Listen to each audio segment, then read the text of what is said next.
श्रीमद् भागवत की मंगलमयी कथा, और वो भी श्रीधाम वृंदावन में, और जिस आश्रम का नाम ही हित से आरंभ होता है। सारा संसार हित की चाह रखता है, और भगवत कृपा से ऐसे पावनतम श्री किशोर युगल किशोर भगवान के पावनतम सानिध्य से सनात श्रीधाम वृंदावन में उन्हीं की कथा सुन रहे हो। और ऐसे हमारे बड़े प्रिय व्यासपीठ पर बैठे हैं हमारे गुरु भाई भी हैं, परम श्रद्धेय पूज्यपाद श्री दीनदयालु पांडे जी महाराज के कृपा पात्र आपके सम्मुख भागवत की कथा भगवान के गुणगान के निमित्त विराजित हैं। ऐसे व्यासपीठ पर आसीन व्यास जी महाराज, और अभी अभी बड़ी प्रसन्नता का विषय है श्रीधाम वृंदावन में, क्या व्रज क्षेत्र में, क्या प्राय संत समाज में जिनकी सरलता, विनम्रता और साधुता का बड़ा सम्मान है, ऐसे परम श्रद्धेय श्री सुतीक्ष्ण दास जी महाराज, जिनको नभापीठाधीश्वर के नाम से भी स्मरण किया जाता है, पर सबसे बड़ी बात है उनकी संत सेवा, उनकी गौ सेवा और उनकी साधुओं के प्रति अनन्य निष्ठा। तो ऐसे पूज्य श्री महाराज हमारे मध्य में विराजमान हैं। कौशिक दुबे जी अपने सब पूज्य जनों के साथ, अपने स्वजनों के साथ, अपने संबंधियों के साथ, अपने आदरणीय पिताजी के आशीष का संबल पाकर के श्रीमद् भागवत की कथा यहाँ श्रवण करने के लिए विराजित हैं। सब व्यवस्थाएं कौशिक जी कर रहे हैं, पर अनिल दुबे जी संभवतः मुख्य श्रोता बन करके बैठ रहे हैं परीक्षित के रूप में, परीक्षित जी के रूप में। तो सभी नर्मदा खंड से पधारे हुए आप सब होशंगाबाद वासियों के लिए नर्मदे हर हर नर्मदे, और हम ब्रजवासी बोलिए वृंदावन बिहारी लाल की। श्रीमद् भागवत की कथा मनुष्य के जीवन में जो जन्म जन्मांतर का कालुष्य है, जिसके कारण व्यक्ति साधुगुण नहीं पा सकता, जिसके कारण व्यक्ति सदाचार संपन्नता नहीं पा सकता, जिसके कारण व्यक्ति भगवान की ओर बढ़ना तो चाहता पर बढ़ नहीं पाता। कौन नहीं चाहता धार्मिक होना, कौन नहीं चाहता भगवान के दर्शन करना, कौन नहीं चाहता कि समाज में श्रेष्ठ व्यक्तित्व के साथ निखर करके आए, परंतु चाह करके भी भगवान की ओर बढ़ नहीं पाता। अनेक अनेक प्रकार की वासनाओं की ग्रंथियों से उसकी प्रगति के मार्ग अवरुद्ध है। कभी काम का प्रवाह उसको भगवान की भक्ति करने में बाधा पहुंचाता है, और कभी अनावश्यक आवेश मन क्रोध की जो वृत्तियां हैं वो बाधा बन जाती है। सनातन धर्म की पावन परंपरा में जन्म हुआ तो राम, कृष्ण, शिव, गणपति, जगदम्बा किसी न किसी रूप में हम पूज ही रहे हैं। सावन आता है जल चढ़ाते हैं, कृष्ण जन्माष्टमी आती है तो भगवान का व्रत भी करते हैं, पूजा भी करते हैं, एकादशी, कुछ ना कुछ कर रहा है व्यक्ति।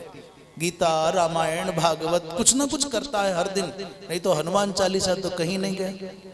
पर ये पुण्य कहाँ जाता है? कोई व्रत भी कर रहे हैं, हनुमान चालीसा भी पढ़ रहे हैं, स्तोत्र भी करते हैं, जप भी करते हैं, पर जाता कहाँ है पुण्य? बोले वो जो मगरमच्छ बैठे हैं ना, काम है, क्रोध है, कहीं गृहस्थी है, व्यक्ति सब जान रहा है कि गलत है, फिर भी लोभ के प्रभाव में आकर के अपने पुण्य की संपत्ति का क्षय कर लेता है। कहीं मोह के कारण वो पुण्य खत्म हो जाता है। चाहते प्रत्येक मनुष्य चाहता है कि भगवान की कृपा मिले, भगवान की भक्ति हो, और इसी जन्म में मनुष्य बन गए हैं तो हमारा ये जीवन सार्थक हो जाए, हम कुछ करके जाए।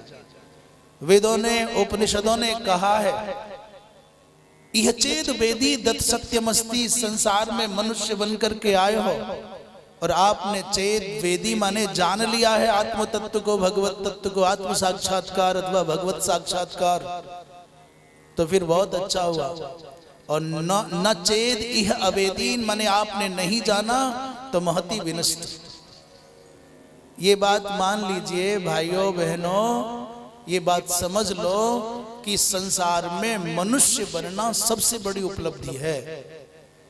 ये बात के झमेले हैं कि मैं ब्राह्मण बना कि क्षत्रिय बना, कि मैं वैश्य कुल में आया कि शूद्र कुल में आया, स्त्री शरीर में आया कि पुरुष शरीर में आया, ये बाद की बात है। गोरा हूं कि काला हूं, अमीर हूं कि गरीब हूं, परंतु सबसे बड़ी उपलब्धि है कि मनुष्य हूं। उस परमात्मा ने कृपा करके मानव बना दिया। कबहू की करी करुणा नर देही और देत ईश बिनु हेतु स्नेही। मनुष्य बन गए ना। 84 लाख योनियों में मनुष्य शरीर की प्राप्ति सबसे बड़ी उपलब्धि है। इसलिए पहले जो नहीं मिला उसके लिए शिकायत का भाव नहीं लाना, जो मिला है उसके लिए धन्यवाद देने का भाव आना चाहिए। प्रभु कोटि कोटि धन्यवाद, आपने मनुष्य बना दिया। दूसरी बड़ी उपलब्धि मनुष्य बना करके भारत में जन्म दिया है, तो सोने पर सुहागा हो गया। और आप सब लोग तो भगवती माँ वैराग्य की सिद्धि की जो साक्षात मूर्ति है, ऐसी नर्मदा मैया धरती पर कहीं भी सनातन धर्मावलंबी होगा, वो जब तक नर्मदा जी के चरणों में माथा नहीं टिकाएगा तब तक उसका हिंदू होना, सनातनी होना, आस्तिक होना पूर्ण ही नहीं हो सकता। बड़े बड़े ऋषि महर्षि बिना नर्मदा के सानिध्य के सिद्ध नहीं हुए, कृतार्थ नहीं हुए। महर्षि मार्कंडेय जी महाराज ने तो कितनी परिक्रमा की नर्मदा जी की। आप तो सौभाग्यशाली हो कि नर्मदा खंडी हो और यहाँ ब्रज में आ गए हो, भागवत की कथा सुनवे। तो आपके सौभाग्य की तो भैया आज यदि कोई महिमा गाना चाहे तो सरस्वती भी ठिठक जाए।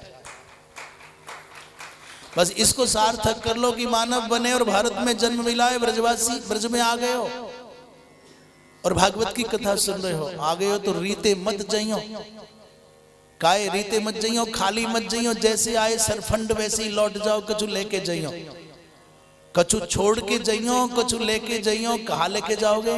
बोले कोई अच्छा नियम लेके जाना, कोई व्रत लेके जाना, कोई तप लेके जाना, कोई अच्छा कोई मंत्र लेके जाओ, कोई पाठ लेके जाओ और अपनी जीवन की एक बुराई छोड़ के जाना। आज के बाद ये दुर्गुण, ये दुर्व्यसन, ये बुराई मैंने छोड़ देनी है। ऐसा करोगे तो जो आदरणीय व्यासपीठ पर विराजित आचार्य हैं उनके द्वारा कही गई कथा सार्थक हो जाएगी और आपके द्वारा कथा सुनी गई सार्थक हो जाएगी। आपका वृंदावन में आना सार्थक हो जाएगा। हमारे सुतीक्ष्ण दास जी महाराज जैसे संतों का दर्शन करना सार्थक हो जाएगा। इन्हीं शब्दों के साथ मैं अपनी स्वयं की इसलिए प्रशंसा करूं कि मैं भी सौभाग्यशाली हूं। इस बहाने आपका, भागवत जी का और व्यास जी का और पूज्य महाराज जी का दर्शन करने का सौभाग्य मिला है। अति शीघ्रता के कारण क्षमा याचना के सहित मैं आगे की गंतव्य के लिए तो एक बार जोर से लगा दो वृंदावन बिहारी लाल की। अवै नहीं आई भैया, काई अन्नदान में तुम्हारे जैसे को नहीं है तो जयकारो तो जोर को लगाओ। बोलिए कृष्ण कन्हैया लाल की। नर्मदे